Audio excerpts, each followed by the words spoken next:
This is the Friday Night Fever Afterburn, sponsored by Peden Heating and Air Conditioning.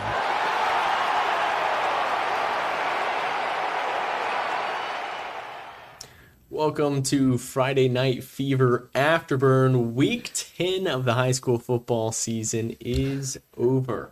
We have one more week of the regular season, and then it's playoffs. And it's honestly crazy. It's gone so fast. It is flying by. We never want football season to end, but we do have playoffs coming up soon. We have a lot of teams, clinching the playoffs tonight. We have some teams getting eliminated from the playoffs tonight. We're going to get into all of that in just a second. We're going to look at the scoreboard here and tell about all of these games.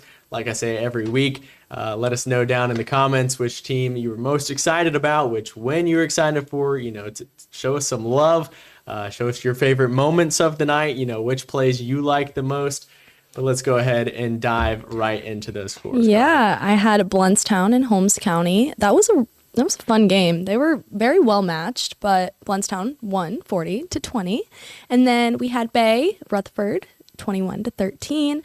Walton over Freeport, 56-6. And Port St. Joe, 24, with the shutout on Sneads. We had the Arnold Marlins with a 16-14 victory over Rickards. They went into the half down 7. They came back and win. That puts them at 7-3, their best season since 2010. Bozeman versus North Bay Haven. The Bozeman Bucks, BUCS, versus the North Bay Haven Buccaneers. And it was all Bozeman in this one. All 13 of those former North Bay Haven players getting revenge against their former team. They roll in that game. The score graphic down at the bottom with Vernon and Cottondale, that should be reversed. Cottondale won 56-12. I know there's probably some people looking and going, still undefeated. Wow, look at those Vernon Yellow Jackets just cruising past Cottondale tonight. But no, it is Cam Odom and Jock Garrett getting another 50-point game. They win 56-12. We might not edit that because the last time we did it midstream, the whole just thing. Just know Cottondale won. But yes, Cottondale won 56-12. Pensacola Catholic, they rolled past South Walton 45-7. And then Jay won 31-0 over Weewaw. Lafayette won 39-6 over Franklin County. And the Thursday night game, your Mosley Dolphins, district champions, 9-0 on the season. They won. Franklin County? Oh my goodness. That was a tough one. I know over in Tallahassee, I think WCTV, that was their game of the week. So we're not the only ones that pick blowouts for game of the week. So Allison and Ryan and all of them, they picked a blowout for that one. But Lafayette winning 39-6. We're gonna go ahead, and I see down in the comments they're already correcting us on Cottondale. Yes, we know the Hornets, they won very big tonight. We'll get to that in just a little bit. I see some love for the Marlins. I see some love for those Blountstown Tigers, the Bozeman Bucks, again, Cottondale, and those Arnold Marlins. We'll talk about them more in a minute. Gary Starr with some love for the Bay Tornadoes, getting a close victory over the Rutherford Rams. Some more love for the Rams, but let's go ahead and dive into our game of the week. Back-to-back weeks, we've had Holmes County as our game of the week. It was just a good matchup, and Blountstown, go ahead and tell us about this. Yeah, it was homecoming night. Tristan King won Homecoming King, and then he proceeded to help put up a lot of points on Holmes County. So honestly, I noticed a lot that there was with Kurt Ellis, him and Tristan King almost did the switch thing to where when he had the ball and he was kind of playing like a quarterback, Holmes County really did not know how to defend that. And so many times he just got probably 8 to 10 yards each time. And I think that really made a difference in the game was just that one play that Holmes County did not know what to do with it. And then obviously there's the other half of that running back duo with Kay and Martin, who also scored, I think, 2 or 3, maybe? He finished the night with 2 touchdowns. Okay. And Kurt Ellis finished with 3. Yeah, so. Of course. Those running backs. It's the duo. And they're like besties, too. Yeah. No, it was a really fun game to watch. I wish I could have stayed longer, but no. Yeah, Karli stopped by practice at Blountstown yesterday, did a story on the sophomore duo that is Kane Martin and Kurt Ellis. Yes. They've been phenomenal, and getting better and better each week. Coach Wagner said earlier in the season, these guys are playing well. I wouldn't want to face them in a couple of years. Who with all these sophomores and freshmen who are phenomenal are coming up, and their juniors and seniors. I see some love down there. Kurt Ellis, he is locked in. Yes, he is. I think it also helped that it was homecoming. So playing with a little extra pride. There were a lot of people at that game. Hey, Blountstown, they always bring a crowd, especially on senior night, homecoming. But, man, those sophomore running backs getting the job done. Yeah, that's right. 13 carries, 114 yards, and 3 touchdowns for Kurt Ellis. And then 8 carries, 96 yards, and 2 touchdowns for Kayan Martin. They're almost like competing with each other at this point. Yeah, and Tristan King almost had 100 yards rushing. He had 90 yards rushing as a quarterback. Yeah, he's like, don't forget about me. Yeah, go figure. Let's see. Did he have? What was his passing like? I don't even see. Does Blountstown pass the ball? Yeah, he had 30 yards passing and 96 rushing. So Blountstown, we know that they're a run-heavy team. That is, and they got all their scoring done. On the ground, 40 points, but they are getting hot at the right time. That's right. 4 wins in a row for them, so that's gonna put them at 6-2. 6-2, and I want to also shout out their O-line because Coach Wagner said that there was a lot of success that was sitting within that O-line that really just helped them, obviously, with this record. So shout out O-line. Hey, we talked about that a few weeks ago with the Mosley Dolphins. I love the O-lines. You can't have a run game. It doesn't matter what kind of running back you have back there. It doesn't matter if you're Amari Clemens. It doesn't matter if you're Jock Garrett. You have no O-line. Good luck. But yes, the Blountstown Tigers, they have now won 4 games in a row. They are really getting hot heading into the end of the season. And then they have who do they have next week? Do they have Walton next week? I knew this, and now I don't. They have 2 tough games the next few weeks. They have Walton, and then they have St. Joe, which was a makeup game from earlier in the season that will be played the following Holmes Thursday. County really needed this win. They only have 1 game left. Yeah, and especially with the new playoff system, we'll get into it a little bit more in a bit, but the new playoff system where there's no regions in the rural football. So, if you fall from, a top seed where you're hosting the first round of the playoffs, you could suddenly find yourself going to a Madison County or a Hawthorne or a Union County in the first round of the playoffs. You probably don't know a whole lot about those teams. Am I going to go there? We'll see. But Hawthorne and Madison County, if you're playing them in the first round of the playoffs, good luck. If you're playing them in any round of the playoffs, good luck. But certainly in the first round is tough. We're going to go ahead and jump into the Bay and Rutherford game. That one, Bay ending up winning by 1 score, 21-13. It was back and forth, of course, with Joaquin Waters playing against his former team. He was a Rutherford Ram the past few years. Bay's going to score first. MJ Wilkerson getting them on the board and going up 7-0. And then Bay's going to score a second time. John DeVos, the sophomore quarterback who's been a starter for the last now 3 games.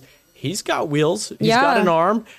He was like me when I was that age in high school. Not very tall, but he's very athletic. He can sling the ball. He can run the ball. And he's really just been killing it for the Tornadoes. But then another guy, the young freshman Jaleel Reed, he's another dual threat for the Rams that's really just improved over the course of the season. He brought him right back into it. The Rams, they couldn't find the end zone in the first half, so they went to their man Xavier Olds, who's, Mr. Automatic back there. But that Rams defense came alive, and they went into the half with a lot of momentum. I love this play. Braylon Hurd with the scoop fumble. I said earlier, that's Mr. Turnover this year. He ended the game, with another interception. He had a fumble. Braylon Hurd all season long has just been fantastic and just an absolute ball hawk, whether it's on the ground or in the air. Braylon Hurd is always there. But then, yes, we went into the half 14-6. And then in the second half, the Rams score first, and they make it a 13-14 game, just a 1-point game. But then a touchdown late by Chris Noble will seal the deal, and Bay High wins 21-13. He's fast. I'm saying he's a little dude, like I said. Just like you. I'm not knocking you. When I was a freshman in high school, I was 5'3". I hit my growth spurt in my sophomore year, so maybe it's coming for you next year, John. But hey, he can play football. He can flat out play football, and he's a baller too. He's a gamer where he wants the ball in his hands. He's gonna talk a little bit. He's gonna throw the ball down the field. He's a fantastic player, and just wait, he's gonna get even better and better over the next couple of years. But yes, looking down in the comments, I see Walton next week going to be tough for Blountstown. Lincoln beat the number 17 team in the state tonight. I'm not sure who the number 17 team in the state is, but Lincoln is a good football team this year. Going Hornets, I'm going to assume that's for Cottondale, not Lafayette, but the Hornets winning big tonight. And Madison County beat 7A Apopka 13-7. Like I said, Madison County, always fantastic. But yes, the Bay Tornadoes, they are in the playoffs. They locked the spot with their district championship a couple weeks ago. This one just kind of icing on the cake as they're heading into there, trying to improve their playoff seeding. I don't know if they can host in the first round unless they play a team who didn't win a district championship. That's the way that they could host in the first round of the playoffs. But we'll see how that all shakes out. This is weird to me. The new playoffs, you're gonna. That's need mostly to, for rural. So the Okay. rural system is the one where they don't have regions, where they're gonna be playing teams from all over the state within the first round. And there's also the A division and the B division, which is utter madness. I don't know why we have a B division playoffs. Back when I played sports, the B playoffs would have been you didn't make the playoffs. But we'll see how that shakes out the rest of this year. But Bay, yes, they locked a spot in the playoffs. Rutherford, they are now, I think, 2-8, and this is their final game. So that's going to do it for the Rutherford Rams this year. That's their final game of the season. They are done. It was a definitely a year of growth for the Rams. Easily those 2 wins could have been 5 or 6 if a couple games just go a little their way all season long. Every team that played them was like, man, Coach Floyd, he's got them going in the right direction. But clearly they are another year or so away. So Are they a younger team? I actually really they're didn't. a younger team. Spend much time over at It was Rutherford. senior night. They had a decent bit of seniors, about 10 or 11 seniors out there tonight. But for the most part, they got a lot of youth, because Ian Rochelle's going to be coming back. And, of course, Jaleel Reed, the quarterback, Braylon Hurd. They got some young guys that are going to be going. They're going to lose some real good ones. They're going to lose Roman Holmes, who's fantastic. They got a few guys that they're going to be losing this year, but they will come back with a lot of that talent next year. We're going to go ahead and get into the Walton and Freeport game. That was one where we said was a must win for the Freeport Bulldogs. Wow. They did not win. Walton ended up scoring, 42 unanswered points in the second half, or after the game was 13-6. They scored 42 unanswered. Walton, I think they've secured their spot in the playoffs. I would say that they have at this point. They're in a very top-heavy Class 2A. A very top-heavy Class 2A where they're going to be probably the 7 seed in the Class 2A playoffs. But I think they've locked up their spot at this point. They, Coach Keith White says at this point, every game is a must-win for them. And they do have the Blountstown Tigers next week, which the way Blountstown's playing, that could be a real good one. We'll have to see how that shakes out. But Walton did cruise past Freeport, and that will probably, I don't want to say for certain, but probably end Freeport's playoff chances this year. This was their first season in Class 2A. They moved up from rural this last year. And with this loss, that'll probably keep them mathematically outside. So How many more games do they have? Freeport, let's see who they got next week. I'm not sure if Freeport. They got Liberty next week, which is definitely a winnable game. But at this point, just mathematically, that's going to really drop them out of contention. So I don't see Freeport making it. I do see Walton making it. But that was another dominant win for Walton over South Walton. Was it last week or 2 weeks ago when they rolled past South Walton when you went? I think it was a little longer than that. 2-3 weeks ago. But Benhausen he's solid, and I think he's a huge asset to that team. And definitely Yeah, definitely really helping them out. Yeah, so. with those weapons all over the place. Yeah. Peyton C at running back and Trey Bimbo and Peyton C, Dominic Goodwin. He's got the weapons, and that offense scores a lot. It's kind of like Cottondale, where you're not sure what their defense is going to do. Obviously, only holding Freeport to 6, a fantastic defensive outing, but they're always going to put up 30, 40, 50 points, and they put up 56 tonight. So a big Very win. throw heavy. Oh yeah, they Yeah. love throwing the ball. Even with I would throw the ball too if I had Wells Benhausen. True, but Peyton C, he's at running back and he still gets quite a few. They do yards. have a nice balance, but yes, looking down in the comments, I see some Bay High plays Bozeman next week. That could again.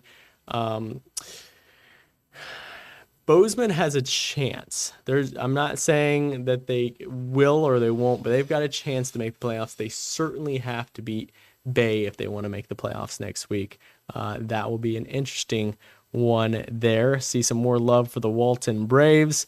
And yeah, some more love for the Lincoln Trojans. But let's go ahead and get into the Port St. Joe Sneads game. This is another team, Port St. Joe, who's going to be teetering on the edge of the A playoff and the B playoff. I would think they've got a chance to get into the A playoff, but I don't know if they want to get into the A playoff. If it's going to, like I said, put you against a Union or a Madison or, a Hawthorne. If it puts you, and I see, yes, down in the comments, Cottondale's still ranked higher than Madison County is, I think, what Coach Nichols was pointing out. Certainly wouldn't mind playing against a Cottondale in the first round as opposed to a Madison County, but we'll see how that goes. But Port St. Joe, they rolled tonight. That was a fantastic one by, who we say that was? D'Angelo? Yep. Yeah. Fantastic catch. But Port St. Joe, they're starting to pick up some wins at the tail end of the season. Is this the first year that they're doing A and B playoffs? Yes. It's the first time that they're doing it. They came up with this system in the off season. I'm not really sure why they approved it, the A and the B playoff. Certainly, they said that the B playoff, you're not going to be called a state champion. Okay. You're just going to be called the B playoff winner. That was my next question. Yeah, you're not a state champion if you win, but you do get to play in a tournament. And it certainly will not be the competition of the A bracket, but it will it'll be interesting for sure. Okay. I see John Brack asking, do we think the coaches will accept the invites to the B playoff or stay home? Do we want to play for 17th place? That's a great question. I think the teams that do get at least some of the teams, and I think a lot of it is going to be, okay, maybe a Port St. Joe who's, a multi-time state championship level program. Will they accept? I don't know. Does a Wewa-Hitchcock or a Liberty County or, there's no Graceville this year, a Sneads, these teams that, have been having a rough go of it the last couple of years, will they accept? They might. If you can finish your year on a high note and win a tournament, against some B teams, I think that I could see some teams accepting for sure. But if anybody doesn't accept, that's going to give us like 6 teams for the B bracket, and then that'll really be interesting. But I don't know what we're going to do with that. I really don't know how it's going to shake out, but we'll see in just a few weeks. But the Arnold Marlins, they, like I mentioned, they improved to 7-3 tonight. That's their best season since 2010. Of course, they scored none of their points in the first half when Ethan was there shooting the game. We got a lot of special teams highlights and unfortunately some Will Cotter interceptions from the Marlins. But it was a really sloppy first half. A lot of punting, a lot of turnovers. For this one, I would not. That's one of those ones where I'm like, okay, is that really Cotter's fault? I don't think so. It bounced off. But this next one, yeah, he kind of threw up a prayer, and the Raiders defenders were all over it. But it doesn't matter because in the second half they scored 16 unanswered points to take a 16-14 advantage. And I think with that 7-3 record, that's also going to lock up a spot in the playoffs for the Arnold Marlins in Class 4A, which just saying that doesn't even sound real, because we've talked about it. You weren't here last year, but you've heard me say it over and over and over again. This might have been the worst team in the state of Florida last year. Yeah. The worst team in the state of Florida. Outscored 476-12 on the year, and now they're 7-3, going to the playoffs. Coach Jason Griffin doing a phenomenal job with that group. But talk about, I mean, sports, man. When you can turn around from 0-9 to 7-3, that's just a fantastic thing for those Marlins. I went over to Arnold and talked to some of the guys, and they were really just talking about how big it was for them to trust Coach Griffin. And at the beginning, they were saying that they didn't know that this could be possible, and they heard it. They were saying, "Oh, Coach Griffin's saying this." But as the season went on, they were like, "All right, like this is actually real, and we have the potential to do what they say we're gonna do." And I think that's huge for the program, the culture of the program, their belief, the next couple seasons, and I think it's only up from here for the next couple of years at least. Right, and they got a lot of guys returning. You know, when your starting quarterback is only a junior, when probably your best all-around player, Darren Eller, coming back next year, you know, they got a lot of pieces that will be returning next year. Some good seniors as well, but for sure a lot of talented pieces coming back. So you got to think, okay, the Marlins, not only are they having a great year, but trending in the right direction as well. Yeah. Let's go ahead and get into the Bozeman Bucks versus the North Bay Haven Bucks, both with a BUCS.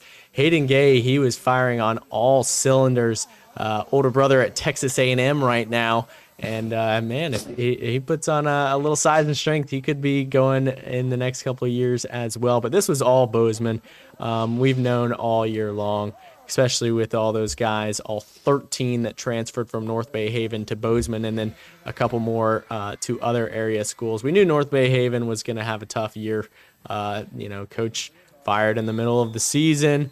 All that drama. And then this was one of those games where Bozeman is like, yeah, we're going to get up to play, because half of our players played at North Bay Haven last year, including Lakota Johnson. And Carly's already laughing. We put this highlight in where Lakota was, letting his former team hear it and he got the flag there. But yeah, Bozeman rolling in this one. We didn't really have any doubt, what the results were going to be in this game. I said on Twitter earlier this week, man, North Bay Haven has the chance to do the funniest thing possible if they go ahead and upset Bozeman. But yeah, that was never going to happen tonight. Bozeman's got too many pieces. They had, so many pieces that returned from last year. We saw John Hanson with that catch and score right there. But this is just an outmatched team, with Bozeman having too many pieces, North Bay Haven not having enough pieces this year. But the revenge is... Is that an onside kick? I just saw. So they were scoring an onside kick and scoring an onside kick. Spencer was there, and he's like, it was pretty bad. But, Colton McClellan, he was fantastic last year, fantastic again this year. I'm going to have to look at how the rankings shape up, because honestly, this win for Bozeman could hurt them more than if they just didn't play at all, because of North Bay Haven's record being so bad and strength of schedule being a factor. Bozeman playing this game could hurt their rankings as opposed to help it, even though they won 41-9. We'll see how it shakes out. We'll see. Bozeman was right on the outside looking in. I think they were ranked 9th in their region this week. I think it was maybe Baldwin was the 8 seed. It was Walton, Baldwin, Freeport, Bozeman, all right there in the mix. But now with Freeport falling, Bozeman moving, I'm not sure what happened with Baldwin this week. I'm saying there's a chance. If Bozeman beats Bay next week, there's a real good chance that they make the playoffs. So I feel like it wouldn't have been classy of them just not to play, though. You know what I mean? Oh, yeah. No. They definitely, and especially the players, they wanted to play. And sometimes that's just how it shakes out. There's a lot of people that are saying, why is Mosley ranked lower than Niceville right now when Mosley beat Niceville? Mm-hmm. Well, Niceville's strength of schedule is a lot harder. And a lot of that comes from Mosley playing all of the Bay County teams who are just not on the same level of them. A 7-3 Arnold, they could beat them 100-0. Bay High, they could beat them as much as they want. Rutherford, all these teams, Mosley can beat them by as much as they want. That's just how good Mosley is this year. But when you play all of those teams, it's going to hurt your strength of schedule. Yeah. So do I think that Niceville should be ranked over Mosley right now? No, I do not. I think it's ridiculous. I think the FHSAA should take head-to-head in the factor. But yes, Niceville's strength of schedule is much, much harder. So we'll see how that shakes out for the playoffs. As you can see, our lovely score graphic, Cottondale won 56-12 over those Vernon Yellow Jackets. So John Brock. we'll see. We're still waiting on Carly's investigative reporting to find out what happened at North Bay Haven. Yeah. Are we talking about tonight? Oh no, that was at Bozeman. No. That's fantastic. That's fantastic. We're not going to get into that. Wondering what's going on over there. I think my favorite comment of the year. Somebody commented on one of our North Bay Haven stories a couple weeks ago and said, "Is the North Bay Haven athletic director feeling all right? They haven't fired their coach in a few weeks, so." But we won't get into that. He's a good dude. I met him. I like their coach. He's from Kentucky. Yeah. Right? Yeah, he is from Kentucky. He was the middle school coach. They were having a fantastic season. Got caught up in the middle of the year. It's North Bay Haven. They got to figure some stuff out with that football program because it's not an athletic program as a whole. Because there's a lot of great sports at North Bay Haven, specifically their girls' sports. They're all fantastic. Volleyball. They're going to be playing tomorrow. Yes, Carly's going to be there. I will be there. 2 p.m. The region semifinals. Softball, always fantastic. There's a lot of great sports in North Bay Haven. Football needs to figure it out. They're young this year. All those players transferred out. You have an excuse this year. We'll see what it looks like moving Yeah, next forward. year you don't have an excuse. Yeah, we definitely need to see some changes in the right direction. But yeah, that's gonna be all the highlights that we have tonight. We didn't have any Mosley highlights. They were playing over in Gulf Breeze. It was last night, right? Yeah, that was last night. We didn't get any highlights there, way over there. But a beat down 48-7 district champions. They're 9-0. And they have is it next week that they have Florida High? Yes, it is. So if you want Mosley to be challenged, go to Tallahassee next week because Florida High is always phenomenal. They're always sending players to the actual Florida State Seminoles who, put Florida High versus Florida State this year. We might actually have a ball game. I don't know how that would actually play out because Florida State is awful this season, but Florida High is not awful. They're actually really good, and they've strung together some really good victories and playing over in Tallahassee. That's definitely a scary one for the Dolphins. They definitely need to win that if they want to clinch the 1 seed in the region, especially with how the rankings are shaping up right now. I think Mosley would still host because they were the district champion, and Niceville was not the district champion, but I don't know how that would be later on in the playoffs. But Mosley versus Florida High, that's going to be a phenomenal matchup.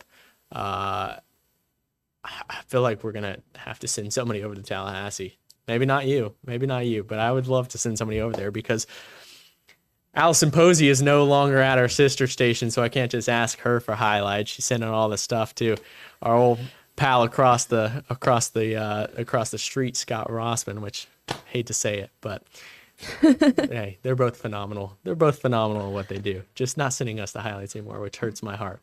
We got Bozeman and Bay, a playoff implication game for the Bozeman Bucks.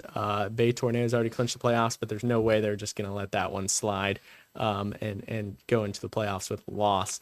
Blountstown and Walton, a phenomenal matchup where Walton has been picking up a lot of wins lately, and Blountstown 4 in a row. And then Mariana coming off a bye week. They've yet to lose this year in South Walton. A young team has not had the season that they're looking for.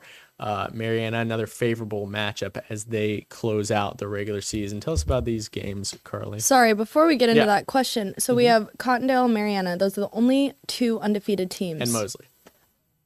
Of course. My bad. Okay. Liberty County versus Freeport, Sneads versus North Bay Haven, Jefferson County versus Port St. Joe, and Central versus Weewahitchka.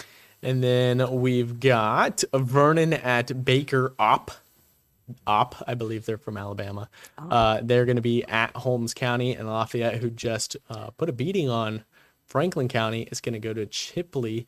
So that could be an interesting matchup, especially for the Tigers, who I believe are 7-1 right now. So definitely a tough matchup for those Tigers. We're going to have to get out to Chipley this upcoming week. Bye weeks, Rutherford and Franklin County. That puts them in week 11, and Arnold and is Cottondale also off this week? They're just coming off a bye. I mean, I know some games got dropped this year, so some teams have 2 byes.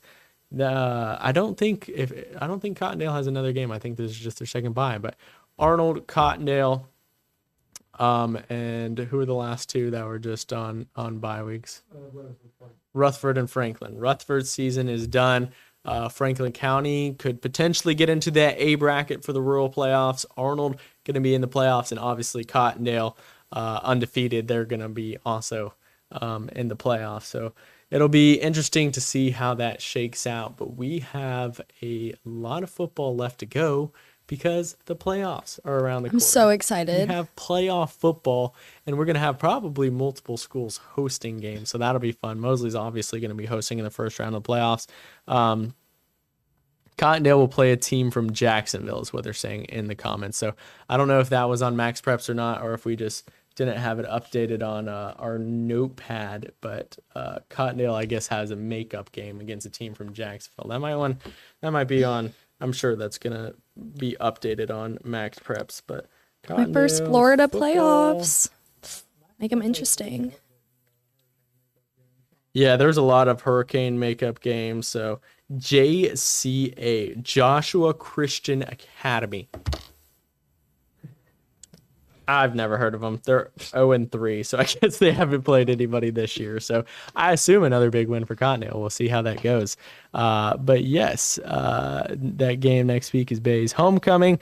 Liberty County got Weewall tomorrow as the start of the path to the Final Four. Is Sam or Carly coming to cover?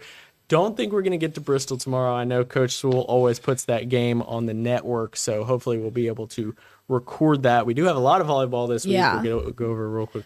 We have Liberty County and Weewahitchka, Blountstown and Sneeds, Chipley and Cottondale, North Bay Haven. They're hosting, and South Walton is hosting. So a lot of volleyball tomorrow. Pay attention to Carly this weekend on News 13. She'll have all the highlights and scores. So if you want to, check in on those tomorrow night, we still don't have an early show because of football. We just have Right, 10 just o'clock. 10. So watch at 10 or whenever the late football game ends, and she'll have all the highlights and scores for you there. Pretty sure the Max Preps rankings are not for the playoffs. Are for the playoffs, not the FHSA, but I'm not certain. Yeah, I think the Thanks, FHSA Carrie. is shifting to their Max Preps rankings. So like it's still going to be posted on FHSA, but they're using it through Max Prep. So in Max Prep, or when the FHSA is posting their rankings right now, they've now said, hey, these are our rankings through Max Preps. They're working together. I don't know why. FHSA always doing a fantastic job. Y'all are great. That's going to do it for us tonight on week 10. Week 11 is next week, the final week of the regular season. There will be some makeup games potentially in like a week 11 and a half. We'll get to that next week. But this is the technical final week of the regular season is next week. So if you want to watch all the highlights from tonight's game, they'll be on mypanhandle.com. But that's going to do it for us tonight. We'll see you next week.